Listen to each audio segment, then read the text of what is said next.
tadi rapat pertama, habis itu dipanggil lagi kita bahas tentang percepatan untuk transisi energi. Kita mau bangun solar panel yang satu desa itu 1 sampai 1,5 gigawatt.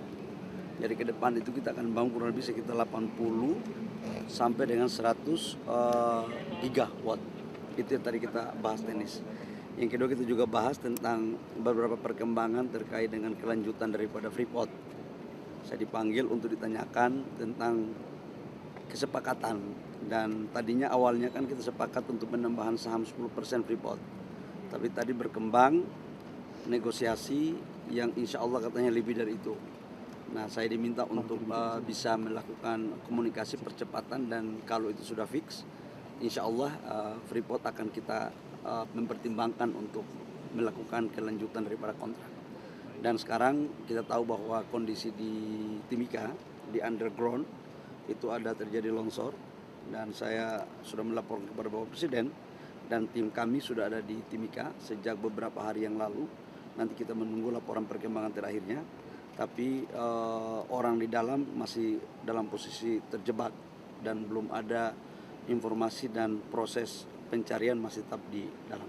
Pak, operasionalnya akan tetap jalan apa gimana Pak? Karena Gimana? ini kan masih ada yang terjebak dan masih longsor, ini operasional penambangan tetap jalan atau berhenti sementara?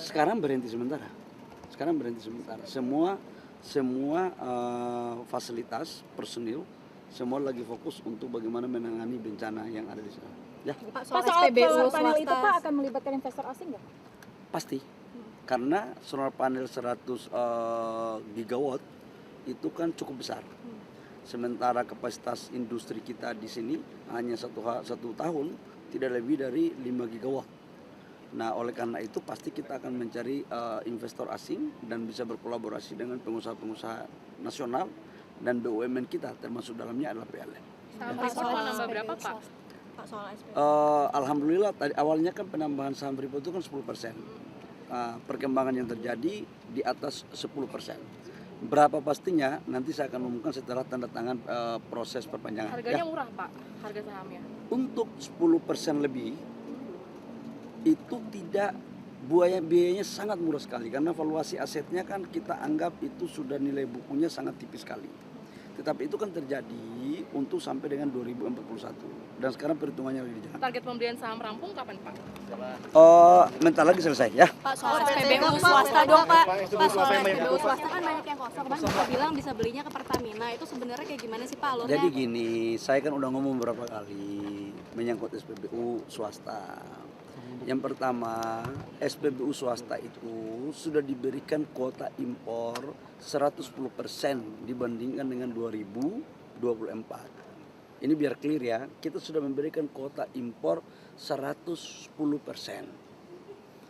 Jadi sangatlah tidak tepat kalau dikatakan kuota impornya tidak kita berikan. Contoh, 2024 si perusahaan A mendapat 1 juta kiloliter. Contohnya, di 2025 kita memberikan kuota impor 1 juta kiloliter plus 10%. Berarti 1.100.000 kiloliter. Nah, kalau masih ada kekurangan, kita minta untuk melakukan kolaborasi dengan Pertamina. Kenapa? Karena ini terkait dengan hajat hidup orang banyak. Cabang-cabang industri yang menyangkut hajat hidup orang banyak itu harus tetap dikontrol oleh negara. Supaya apa? Semuanya baik. Ya, gitu ya. Gimana Pak caranya Pak? Pekerja dari Shell dan lain sebagainya kan banyak yang di layoff juga nih Pak. Sebenarnya mereka bisa melakukan kolaborasi dengan Pertamina, dan kemarin saya sudah pimpin rapat dengan Pertamina, dan wamen saya juga sudah pimpin rapat. Tapi nanti saya akan mengecek perkembangan terakhir dari tim yang kemarin saya bentuk untuk mengatasi. Ya.